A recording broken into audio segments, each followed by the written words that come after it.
Day sat in the communications room on Europa Station, his fingers moving across the control panel. The ice moon of Jupiter spun slowly outside the window, its frozen surface glowing under distant sunlight. He checked the incoming messages for the third time that hour. Nothing from YUNA. His sister always sent a message every week. Always. For the past 6 months, since her colony ship left Earth, she had never missed a single transmission. Day looked at the clock on the wall. 3 days late now. He pulled up her last message and played it again. Yuna's face appeared on the screen, her smile bright and excited. She was talking about the Kepler system, about the new world they would build there. Then her expression changed. Day, we're picking up something strange, she said, looking at something off-screen. There's an energy reading near the nebula. The captain wants us to check it before we... The message ended. Just like that. No warning, no static, no interference. Just silence. Day's hands trembled as he ran the analysis again. The message had been sent 3 days ago from the edge of the Epsilon Drift. He tried to send a signal back to the Perseverance, but nothing went through. The ship wasn't responding to any frequency. Still no luck? A voice asked from behind him. Day turned to see Tae Yang standing in the doorway. His friend carried 2 cups of coffee, one of which he handed to Day. Tae Yang worked in the engineering bay, fixing ships and keeping the station running. They had known each other since training academy. Nothing, they said, taking the coffee. It's like the ship just disappeared. Did you report it to Admiral Kwan? They nodded. She said it was probably a technical problem. Told me to wait for the automatic systems to reconnect. He stared at the frozen image of his sister on the screen. But I know something's wrong. Yuna wouldn't just stop talking mid-sentence unless something happened. Taeyang pulled up a chair and sat down. What are you thinking? I want to look at the records. See if any other ships have gone quiet in that sector. That's classified information, Day. You'd need special clearance. Day looked at his friend. Can you get me in? Taeyang was quiet for a moment, then sighed. I know a guy in data management. Owes me a favor. But if we get caught, I know the risks, Day said. But she's my sister. That night, Day sat in the dark archive room, scrolling through files that he wasn't supposed to see. Taeyang stood by the door, watching for security patrols. The screen glowed blue in the darkness as Day searched through ship logs and communication records. What he found made his blood run cold. 17 ships. 17 colony vessels had gone silent in the past 6 months. All of them in the same sector. All of them after reporting strange energy readings. The official reports listed them as communication failures or navigation errors. But Day could see the pattern now. Something was out there. Something was taking the ships. Find anything? Taeyang whispered. Too much, Day replied. He downloaded the files onto a data chip and slipped it into his pocket. We need to go, now. The next morning, they stood in Admiral Kwan's office. The older woman sat behind her desk, her face stern and unmoved. Request denied, she said flatly. But Admiral, the evidence clearly shows. The evidence shows communication problems in a difficult region of space. Kwan interrupted. The Epsilon Drift is known for navigation hazards. Ships lose contact temporarily all the time. 17 ships don't just disappear, Day argued. My sister's ship is out there. The Perseverance needs help. Captain Day, I understand your concern for your sister, but I cannot authorize a rescue mission based on speculation. We have protocols. We have procedures. The recovery teams will investigate when they reach the area in 6 weeks. 6 weeks? Day's voice rose. They could be dead by then. Admiral Kwan stood up, her eyes hard. That will be all, Captain. You're dismissed. And if I find out you've been accessing classified files, There will be consequences. Do I make myself clear? Day left the office, his jaw tight with anger. 6 weeks. They wanted him to wait 6 weeks while Yuna was out there, possibly dying, possibly already dead. He wouldn't accept that. He couldn't. He found Taeyang in the engineering bay, working on a small scout ship. The Wanderer was a fast-response vessel, designed for quick trips into dangerous areas. It was small, meant for a crew of 3, but it was faster than almost anything else in the fleet. How long would it take to get to the Epsilon Drift in this? Day asked. Taeyang looked up from his work, then at the ship, then back at Day. Are you serious? Completely. 8 days if we push the engines hard. But Day, stealing a military vessel is, I'm going with or without the ship, Day said. But I'd rather go fast. Taeyang put down his tools and wiped his hands. He was quiet for a long moment, thinking. Then he smiled. You're going to need an engineer. These old scouts break down if you look at them wrong. You don't have to do this, Day said. Your sister used to bring me sweet rice cakes during exam week at the academy, Taeyang replied. She's good people. Besides, someone needs to keep you from doing something stupid. They prepared the ship in secret, loading supplies and fuel during the night shifts when fewer people were around. They filed false reports, creating a paper trail that would keep security off their backs for a few days. Everything was ready. On the night before they planned to leave, they found someone waiting in the cargo bay of the Wanderer. Dr. Ji-Woo Nam sat on a storage crate, her medical bag beside her. How did you? They started. I'm a xenobiologist, not an idiot, Ji-Woo said. I heard you talking in the mess hall last week about your sister. Then I noticed you and Taeyang sneaking around the engineering bay. Doesn't take a genius to figure out what you're planning.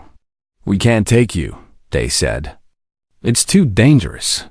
You're going to look for missing ships in an unknown region of space, Ji-Woo replied calmly. If you find survivors, they'll need medical attention. If you find aliens, you'll need someone who understands xenobiology. Either way, you need me more than you think. Taeyang appeared in the doorway. She has a point. They looked at both of them, these people willing to risk everything to help him find his sister. He felt something tight in his chest, something between gratitude and guilt. All right, he said finally. But we leave now, before anyone else discovers what we're doing. The Wanderer's engines powered up with a low hum. Day sat in the pilot's seat, his hand steady on the controls. Through the window, he could see Europa Station growing smaller as they pulled away. Somewhere behind them, alarms would start going off soon. Security would discover the missing ship. Admiral Kwan would be furious, but none of that mattered now. Somewhere in the darkness ahead, Yuna was waiting. Alive or dead, trapped or free, he would find her. He owed her that much. The ship jumped to faster than light speed, and Europa Station disappeared completely. There was only the void ahead of them now, and whatever secrets it held. Day touched the data chip in his pocket, thinking of those 17 lost ships. Thinking of his sister's voice cutting off mid-word. Thinking of the long silence that followed. I'm coming, Yuna, he whispered to the stars. Just hold on. The Wanderer cut through space at incredible speed, its engines humming steadily. They watched the navigation charts, tracking their path toward the Epsilon Drift. 6 days had passed since they left Europa Station. 6 days of searching through empty space, following the Perseverance's last known route. Coming up on the coordinates, Taeyang announced from the engineering station, dropping out of faster than light in 3, 2, 1. The ship shuddered as it returned to normal space. Through the front window, they could see the Epsilon Drift stretching before them. The region was known for its strange magnetic fields and navigation problems. It looked like a massive cloud of dark purple and blue gas, lit from within by distant stars. Scanning for the Perseverance, Ji-Woo said. her fingers moving across the science console. No signal yet. Wait, I'm getting something. Debris field, 2,000 kilometers ahead. Day's heart sank. Take us closer. Slow and steady. As they approached, the debris came into view. Pieces of metal floated in the void, twisted and broken. But something was wrong. The metal didn't look right. It gleamed with an odd crystalline quality, as if it had been transformed into something else. That's not normal damage, Taeyang said, staring at the fragments. That looks like the metal was changed. Ji Woo ran a scan. The molecular structure is completely different. This was steel and titanium, but now it's something else. Some kind of crystalline compound. I've never seen anything like this. Can you tell which ship it's from? They asked. Ji Woo checked the readings. Based on the composition and the hull markers. This was the Nova Dawn, one of the colony ships that went missing 4 months ago. They felt cold. If the Nova Dawn was here, destroyed and transformed, what had happened to the Perseverance? What had happened to Yuna? Keep scanning, he ordered. Look for more debris. Look for anything. They spent hours moving through the debris field, cataloging what they found. Every piece told the same story. Ships torn apart, their metal transformed by some unknown force. No bodies, no survivors. Just empty fragments floating in the dark. Then Taeyang saw something on the long-range sensors. Captain, you need to see this. They looked at the screen. In the distance, barely visible against the nebula, were massive structures. They looked organic, like enormous creatures floating in space, but they were clearly made of metal and other materials. Biomechanical, they thought. Part machine, part something else. What are those? Ji Woo whispered. I don't know, they replied. But we need to get closer. That might not be a good idea, Taeyang warned. Whatever destroyed these ships could still be. One of the structures moved odd. It wasn't a fast movement. It was slow, deliberate, like a sleeping giant waking up. The structure rotated toward them, and they could see what looked like sensor arrays spreading across its surface. It was scanning them. Power down non-essential systems, they ordered. Make us as small as possible. But it was too late. The structure had already locked onto them. A beam of light shot out from its surface, bathing the Wanderer in a pale green glow. The ship's systems went haywire. Alarms blared. The lights flickered. It's scanning us. Ji Woo shouted over the noise. Analyzing our hull, our power systems, everything. Then something else happened. They felt a presence in his mind. It wasn't a voice exactly, but something pushing into his thoughts, trying to read them. Cold, analytical, completely alien. Images flooded his consciousness. He saw the structures. Thousands of them spread across the galaxy. He saw ships being taken apart, studied, their crews removed. He saw something that looked like a massive library or archive, filled with billions of lights. Each light was a person, he realized. A consciousness, stored and preserved. The present spoke, though not in words. It communicated in concepts, in pure information. You are human, carbon-based, emotional, inefficient. You will be preserved. Your consciousness will be archived. You will be safe. You will be eternal. Get us out of here. They screamed. Taeyang's hands flew across the controls. Engines are overloaded. I can't. The beam intensified. They felt the presence digging deeper into his mind, searching through his memories. He saw Yuna as a child, laughing in the summer sun. He saw his parents, dead now for 10 years. He saw every moment of happiness and pain, laid bare for this alien intelligence to examine. Then he felt it find something specific. The presence paused, interested. It had found his love for Yuna, his determination to save her, his willingness to die for her, emotional attachment. Irrational, inefficient, but interesting. You search for kin unit. Why? Physical death is inevitable. Preservation is logical. Because she's my sister. They shouted into the void. Because I won't leave her. The presence seemed confused by this. It didn't understand. To this alien intelligence, emotions were just chemical reactions, meaningless noise in the data. The idea that someone would risk everything for another person made no sense to it. That confusion saved them. The beam flickered for just a moment, and in that moment, Taeyang fired the emergency thrusters. The Wanderer shot forward, breaking free from the scan. They punched the engines to maximum, and the ship jumped back into faster-than-light speed. They flew for an hour before Day felt safe enough to slow down. His hands were shaking on the controls. His mind felt bruised, violated. Beside him, Jiwoo was crying silently, and Taeyang looked pale and sick. What was that? Taeyang asked weakly. First contact, Jiwoo replied, her voice hollow. With something that sees us as specimens, as things to collect. They pulled up the scans they had taken before the encounter.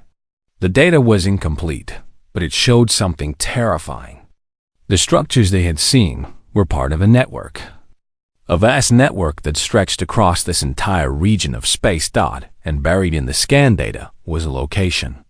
A central point where all the structures seemed to connect. A massive facility deep inside the nebula. That's where they keep them, they said quietly. That's where they store the consciousnesses. The archive. Your sister could be there, Jiwoo said, understanding. If she's still alive, Taeyang added. If they didn't already, don't. They cut him off. Don't say it. She's alive. I would know if she wasn't. It was irrational, he knew. The alien presence had been right about that. But humans weren't logical creatures. They were emotional. They loved and hated and hoped against all evidence. And sometimes that made them do impossible things. We can't go in there alone, Taeyang said. We need help. We need weapons. We need a plan. Do we even know of anyone who has fought these things before? Jiwoo asked. They pulled up the navigation charts. According to the data chip he had stolen, there had been reports of survivors in this region. People who had escaped from the alien attacks. They had established a hidden base somewhere on a rogue planet, far from normal shipping lanes. There, he said, pointing to a location on the map. Outpost Nari. It's not officially recognized, but the reports mention it. If anyone knows how to fight these things, it would be the people there. That's 3 days away, Taeyang calculated. Then we better get moving, they replied as the Wanderer jumped back into faster-than-light speed. They thought about what the alien presence had shown him.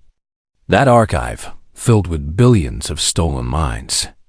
The idea that Yuna might be trapped there, her consciousness preserved like a specimen in a jar, made him feel sick with rage. But he had also learned something important.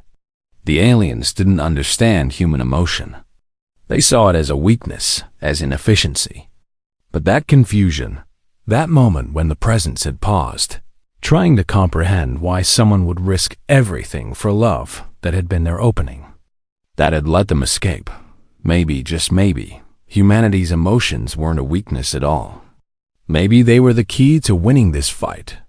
Day touched the data chip in his pocket again, thinking of all those lost ships, all those people stolen from their families. He thought of Yuna, somewhere in the darkness, waiting. I'm still coming, he whispered, and I'm bringing help. The rogue planet appeared on their sensors like a ghost. It had no sun, no star, no orbit. It simply drifted through space alone, dark and cold. But their scans showed heat signatures on the surface. Someone was alive down there. I'm receiving a signal, Jiwoo announced. It's encrypted, but it's definitely human. There, warning us to stay away. Send them a message, they said. Tell them we're survivors from a Veil attack. Tell them we need help. The response came quickly. Land at the coordinates we're sending. Any deviation, and we will shoot you down. Outpost Nari doesn't trust easily. The Wanderer descended through the thin atmosphere of the rogue planet. The surface was mostly ice and rock, lit by the dim glow of artificial lights. A small settlement came into view, built into the side of a canyon. It looked like a military base, with defensive weapons pointed at the sky. They landed in a designated area, surrounded immediately by armed soldiers. Taeyang, and Jiwoo stepped out of the ship with their hands raised. A woman approached them. She wore a military uniform patched together from different fleet services. Her face was hard, marked by old scars. But her eyes were sharp and intelligent. I'm Commander Sujin Park, she said. Welcome to Outpost Nari. Now tell me why. I shouldn't throw you in a cell for bringing a military scout ship to our hidden base. My name is Captain Day. My sister was on the colony ship Perseverance. It was taken by the Veil 6 days ago. We came here looking for help. Sujin studied him for a long moment. Then she lowered her weapon. Follow me. We have a lot to talk about. Inside the base, they were surprised by how many people lived there. Hundreds of survivors from dozens of ships. They had built a life here, hidden from the Veil, surviving on salvaged technology and determination. Sujin led them to a command center carved into the rock. Inside, a man worked at a computer terminal surrounded by holographic displays. He looked up as they entered, his face tired but focused. This is Junho Lee, Sujin said. Our head scientist. He's been studying the Veil for 3 years. Junho stood and shook their hands. You said you encountered the Veil directly? And you survived? That's unusual. We got lucky, Taeyang said. No, Junho replied, his eyes intense. Luck doesn't work against the Veil. They're too precise, too efficient. Tell me exactly what happened. They described their encounter. The alien presence in his mind. The way it had scanned his memories. The moment it had paused when it found his love for Yuna. Junho's eyes widened. It paused? When it encountered your emotional attachment. It seemed confused by it, they explained. Like it didn't understand why I would risk everything for her. Junho and Sujin exchanged looks. Show them, Sujin said quietly. Junho pulled up a holographic display. It showed the biomechanical structures they had seen, along with hundreds more spread across the sector. We call them the Veil because they exist partially outside normal space. They're not fully in our dimension. That's why they're so hard to detect and fight. What do they want? Jiwoo asked. They collect consciousness, Junho explained. They believe they are preserving life by storing minds in their archive. To them, physical death is meaningless as long as the consciousness survives. They've been doing this for thousands of years, across dozens of star systems. My sister is in that archive, they said. I saw it when the Veil scanned my mind. How do I get her out? You can't, Sujin said bluntly. The Nexus, that's what we call the Central Archive, is impossible to infiltrate. We've tried. We've lost dozens of people trying.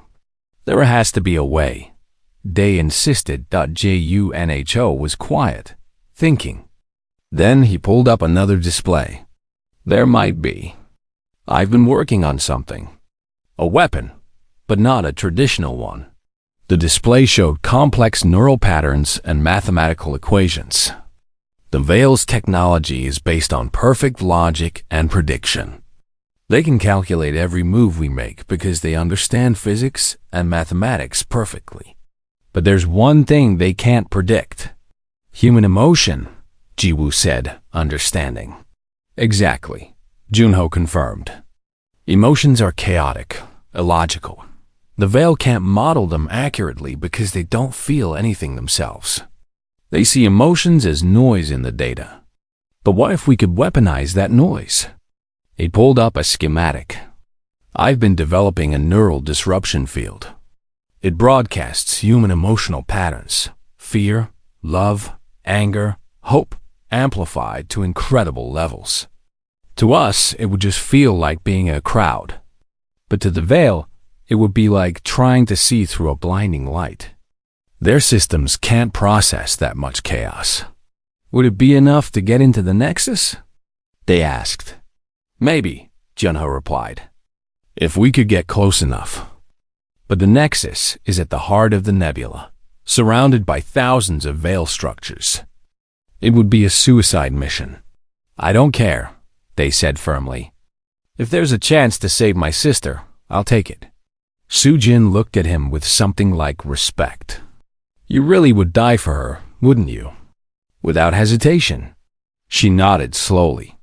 The Veil destroyed my ship 2 years ago. Took my entire crew. I've been planning a strike against the Nexus ever since, but I never had the right weapon. She looked at Junho. How long until the neural disruptor is ready? 2 days if we work around the clock, Junho said. But we'll need to modify a ship to carry it. And we'll need a team willing to go on a mission they might not come back from. I'll go, they said immediately. Me too, Taeyang added. Someone needs to keep the ship running. And I'm the only xenobiologist here, Jiwoo said. If we're going into an alien structure, you'll need me. Sujin smiled grimly. Then it's settled. We start preparations immediately. Over the next 2 days, Outpost Nari became a hive of activity. Junho and his team worked to install the neural disruptor on the Wanderer. Taeyang helped them integrate the alien technology with the ship's systems. Jiwoo studied everything they knew about Veil biology and technology. They spent time with the survivors, listening to their stories. Each one had lost someone to the Veil, families torn apart, loved ones taken. The pain in their eyes mirrored his own. One evening, Junho found Dae sitting alone in the mess hall, staring at a picture of Yuna on his datapad. She looks happy, Junho said, sitting down. This was taken a month before she left, Dae replied. She was so excited about the colony, about building something new. Junho was quiet for a moment. I lost my wife and daughter to the Veil. They were on one of the first ships taken. For 2 years, I've been working on this weapon, hoping for a chance to make the Veil pay. But I've also been working to free the consciousnesses they've stolen. If we succeed, if we can crash the Nexus, millions of people could be restored, including your family, they said. Maybe, if their consciousness patterns are still intact. If the technology even works the way I think it does. Junho looked at his hands. But I've learned something from studying the Veil. They're powerful because they're logical and predictable. We're powerful because we're not. They think emotions make us weak. But emotions are why we fight. Why we don't give up. Why we're willing to risk everything for the people we love. The human factor, they said. Exactly. On the morning of the mission, the team gathered in the hangar. Besides Dae, Taeyang, and Jiwoo, 3 volunteers from Outpost Nari joined them. Minho Choi was a pilot who had escaped from a Veil attack on his transport ship. Nari Kim was a weapons specialist who had given the outpost its name.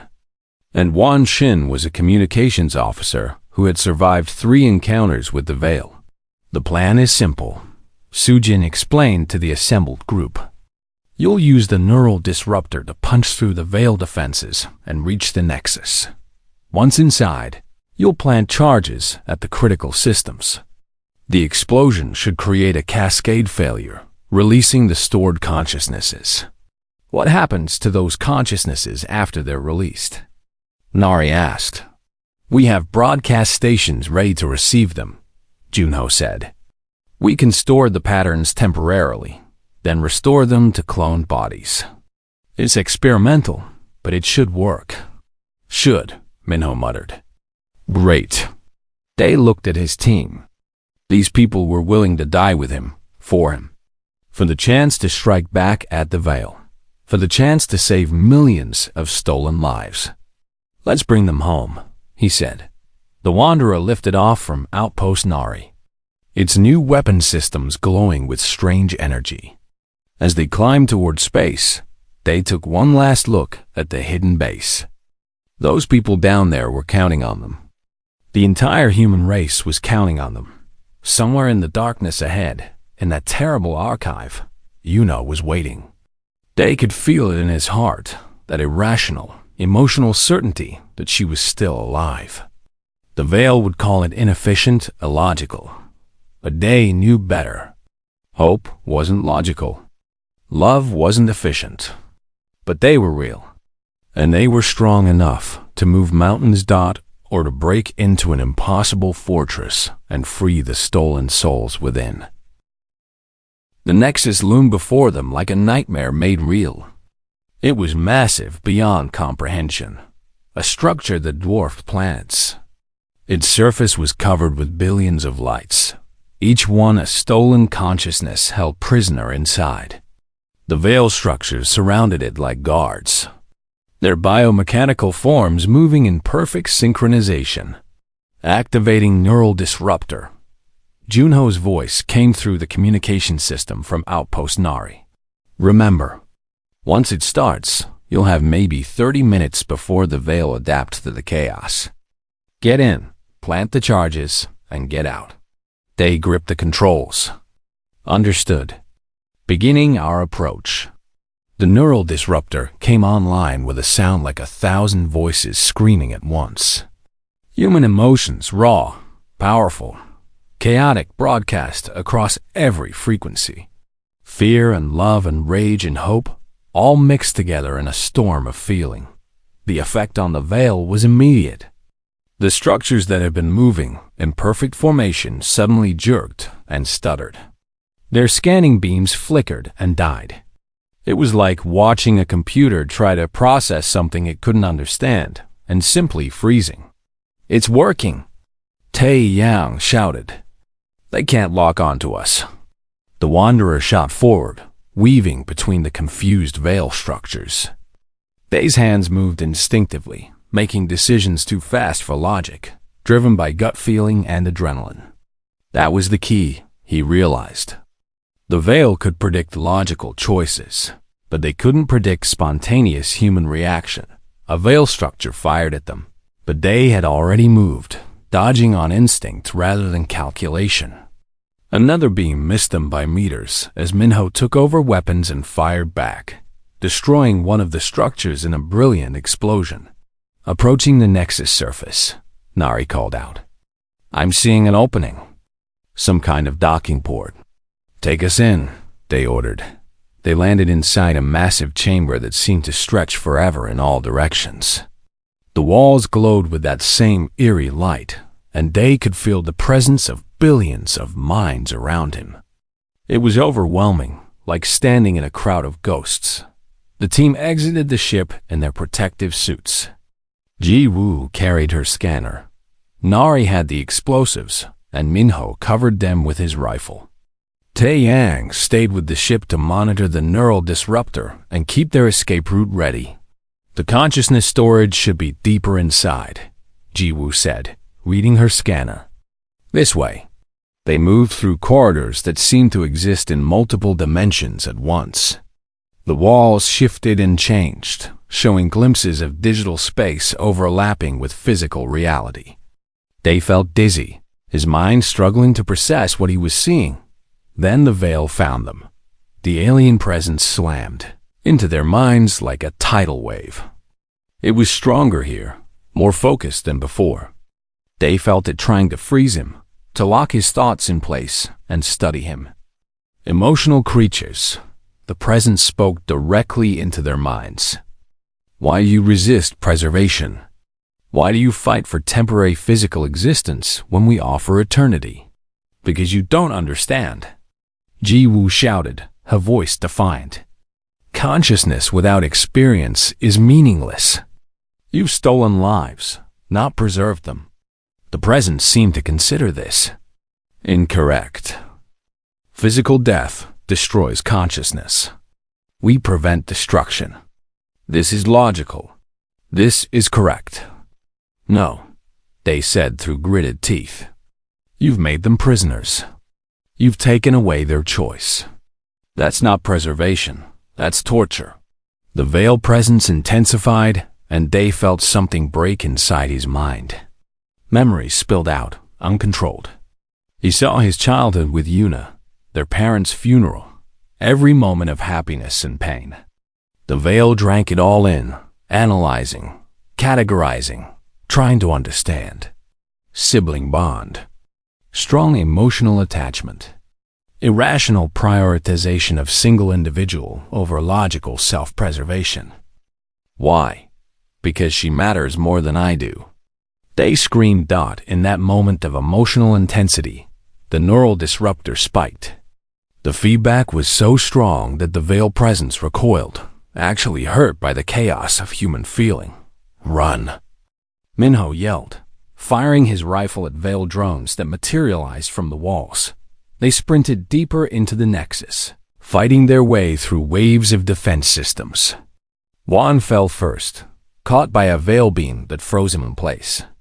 The team had no choice but to leave him, watching in horror as his consciousness was extracted and added to the archive. There! Ji-Woo pointed to a massive chamber ahead. That's the central consciousness storage. They burst into the chamber and stopped dead. It was beyond description. A vast space filled with crystalline structures, each one containing thousands of human minds. The lights pulsed in patterns, consciousnesses dreaming endless dreams, trapped between life and death. Plant the charges, they ordered. I'm going to find Yuna. What? Nari stared at him. How? There. They pointed to an interface panel. That's a neural connection point. The veil use it to access the stored minds. I can use it too. That's insane, Ji-Woo protested. Your consciousness could get trapped in there. Then I'll be with my sister, they replied. He moved to the panel before anyone could stop him. Day, wait. Taeyang's voice came through the radio, but Day was already connecting. The physical world vanished. Day found himself in digital space, a realm of pure information and thought. Around him, billions of consciousnesses existed as points of light, each one a person stolen from life. He reached out with his mind, searching. Yuna, can you hear me?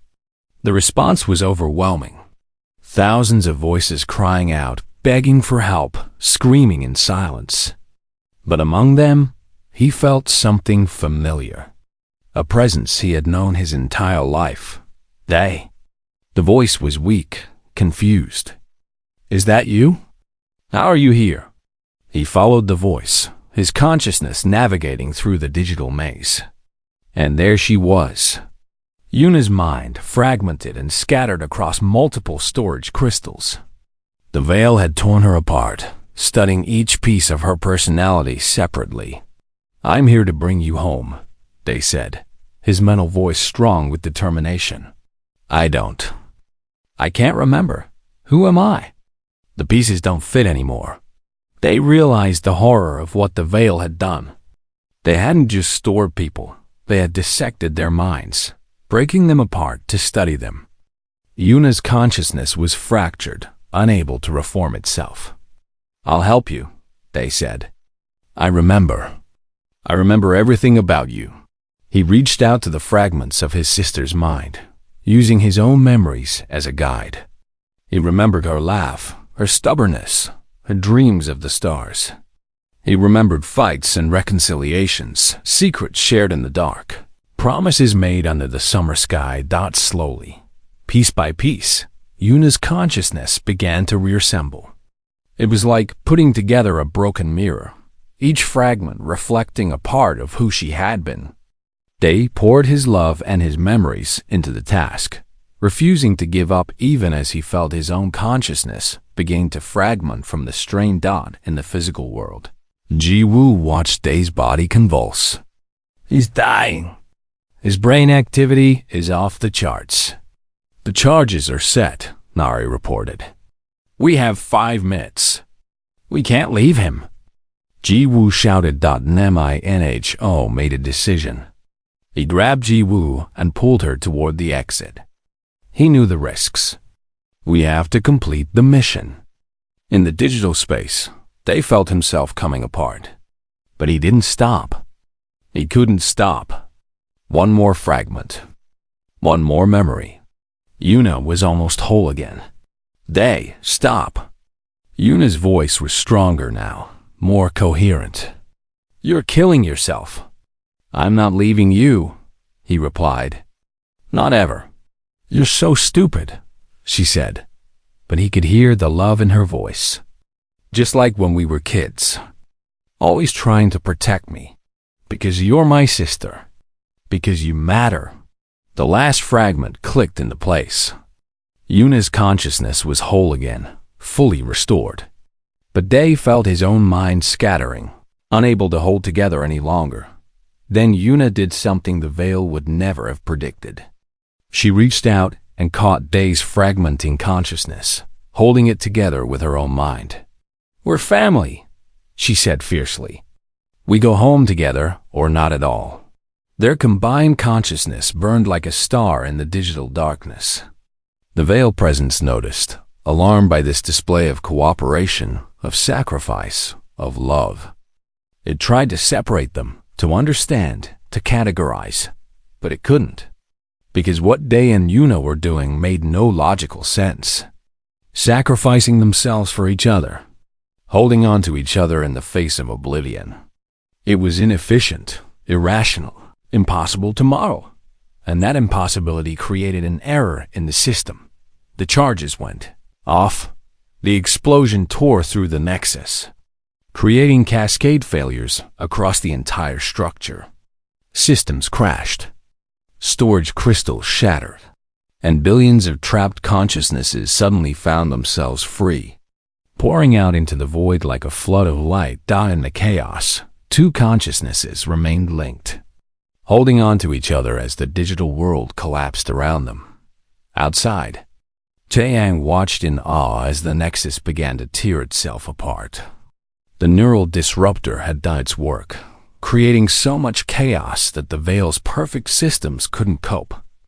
And now, with the charges detonated, the entire structure was coming down. Did they make it? He whispered, staring at the readings. Please tell me they made it. Taeyang's hands flew across the controls as the nexus collapsed around them. Explosions lit up the nebula like a dying star.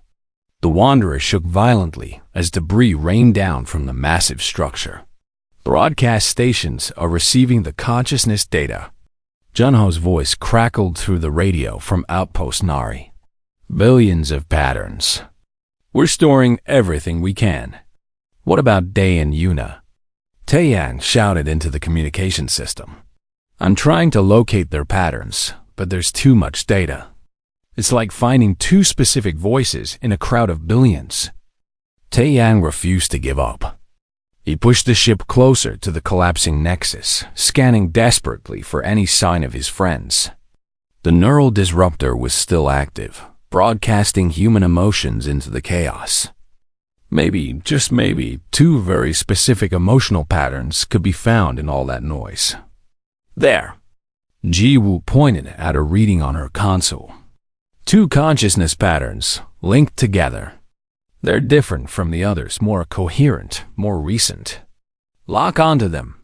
Taeyang ordered. Ji-woo worked frantically, her fingers dancing across the controls. The ship's medical bay contained experimental technology from Outpost. Nari cloning vats designed to grow new bodies for restored consciousnesses. It was illegal on most human worlds, but desperate times called for desperate measures. I've got them. Downloading now. The consciousness patterns flowed into the ship's computers. 2 lives, 2 minds, perfectly preserved and still holding on to each other. Tae-yang felt tears on his face as he initiated the restoration process. Growing the bodies will take hours, Ji-woo said. We need to get out of here now. Tae-yang pulled the Wanderer away from the Nexus just as the entire structure imploded. The explosion was massive, sending shockwaves through space. But it also sent something else, a transmission. A final message from the Veil collective consciousness. Error. Cannot process. Emotional sacrifice. Does not compute. Why choose death together over eternal preservation separately? Why value temporary connection over permanent existence? And then, for the first time, something that might have been understanding flickered through the alien message. Human consciousness. Not meant for isolation. Requires connection. Requires others. Preservation without connection is death by another name. We were wrong. The veil structures throughout the nebula began to shut down. One by one, they went dark. The collective consciousness that had terrorized this region of space for thousands of years was fragmenting, unable to cope with the fundamental truth it had just learned. Emotions weren't a weakness. Connection wasn't inefficient. For humans, isolation was death, even if the body or the consciousness survived. The veil had built a prison in the name of preservation. And in doing so, they had destroyed the very thing they claimed to protect. Back at Europa Station, Admiral Kwan watched in shock as the data from Outpost Nari came through. Reports of the Nexus destruction, evidence of billions of rescued consciousnesses, and a detailed account of how a small team had done what the entire military thought impossible. Get me a fleet, she ordered. Send every ship we have to the Epsilon Drift. There are millions of people out there who need to come home. Over the next few weeks, the greatest rescue operation in human history took place. Ships from every colony, every station, every corner of human space converged on the nebula. The broadcast stations worked around the clock, receiving consciousness patterns and matching them to cloned bodies. Families reunited with loved ones they thought they had lost. Children saw their parents again. Husbands and wives embraced after years of separation. 40% of the stolen consciousnesses were successfully restored. The rest had been too fragmented or corrupted. But even that 40% meant millions of lives saved. And aboard the Wanderer, still drifting in space after the battle, 2 new bodies grew in the cloning vats. Tae-yang and Ji-woo monitored them constantly, watching as Dae and Yuna slowly took physical form once again. Will they remember? Ji-woo asked quietly. The consciousness patterns include memories up to the moment of extraction, Tae-yang replied. They should remember everything, including what they did for each other. 6 hours later, the first body opened its eyes. Dae gasped, his lungs filling with air for the first time. His new body felt strange, too young, too perfect. But it was his. He was alive. Yuna? He called out weakly. Right here, dummy, came a voice from the vat beside him. His sister sat up, her own new body responding to her commands. They looked at each other across the medical bay. 2 people who had died and been reborn, who had held on to each other in the darkness between life and death. Tae-yang opened the vats. Dae and Yuna stumbled out, barely able to stand. They met in the middle, holding on to each other, crying and laughing at the same time. You came for me, Yuna whispered. I told you I would, Dae replied. You almost got yourself killed. Worth it. She punched him weakly in the shoulder, then hugged him tighter. You're an idiot. Runs in the family. 3 months later, Dae stood at Europa Station's Memorial Garden. A new monument had been erected, a wall listing the names of everyone who had been taken by the Veil. 40% of those names had small lights beside them, indicating successful restoration. The rest remained dark, lost forever. But there was also a second monument. This one honored those who had fallen in the rescue mission. Wan Xin's name was there. So were the names of dozens of resistance fighters from Outpost Nari who had supported the mission. Ji Wu had survived. Though she had sacrificed herself in another way, she now led the restoration program, helping return consciousnesses adjust to their new bodies. Minho and Nari had become heroes, training new teams to defend against any future threats. Yuna came to stand beside Day at the memorial. She was still recovering, still learning to live in a cloned body, still dealing with the trauma of her fragmented imprisonment. But she was alive. She was home. "I've been thinking about what you said," she told him. "When you were putting my mind back together, you said I mattered more than you did." "I meant it," Day replied. "I know. But you were wrong." She took his hand. "We matter equally. That's what family means." That's what the Veil never understood. No one person matters more than another. We're all connected. We all need each other. Day smiled. "When did you get so wise?" "I had a good teacher," she said, squeezing his hand. "A stubborn, stupid, wonderful brother who wouldn't give up on me." Admiral Quan approached them, her stern expression softened by something that might have been pride. "Captain Day, the Council has made a decision. They're forming a new division, Deep Space Reconnaissance and Defense. They want you to lead it." Day looked at Yuna, who nodded encouragingly. "I accept," he said. "But I have one condition. We need to make sure this never happens again. We need to find every other species the Veil attacked and help them recover their people." "Agreed," Quan said. "You'll have whatever resources you need." As the Admiral walked away, Yuna pulled out a small recording device. "I never finished my last transmission," she said. "The one that got cut off. What were you going to say?" Day asked. She smiled and activated the device, recording herself. "This is Yuna, survivor of the Veil attacks, sending a message to anyone who might face a similar threat. I want you to know that no matter what happens, no matter how impossible things seem, humanity doesn't quit. We don't know how to quit." She paused, looking at the memorial wall, at all those names and lights. The Veil thought consciousness was just data to be stored. They thought emotions made us weak. They thought our attachments were inefficient. But they were wrong. Our emotions make us strong. Our connections make us powerful. Our refusal to abandon each other, even in the face of death, even when it seems impossible, that's what makes us human. That's what makes us dangerous." She looked at Day, her eyes bright with tears and determination. "My brother came for me when everyone said it was impossible. He dove into digital hell and put my broken mind back together. He chose to risk everything for me, and I chose to save him right back. And together, we broke an empire that had stood for thousands of years." She turned back to the camera.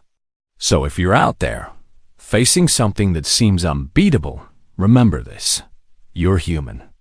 You're connected to every other human through bonds of love and hope and stubborn determination. And together, we can do the impossible. Together, we can survive anything." She stopped the recording and looked at Day. "Better than the original?" "Perfect," he replied. They stood together at the memorial as the sun rose over Europa Station. Around them, across human space, millions of reunited families celebrated. New defenses were being built. New alliances formed. Humanity had faced extinction and survived. The Veil were gone, their structures dark and empty. But the humans they had tried to preserve, tried to collect like specimens, were very much alive. Alive and angry, and determined to make sure nothing like this ever happened again.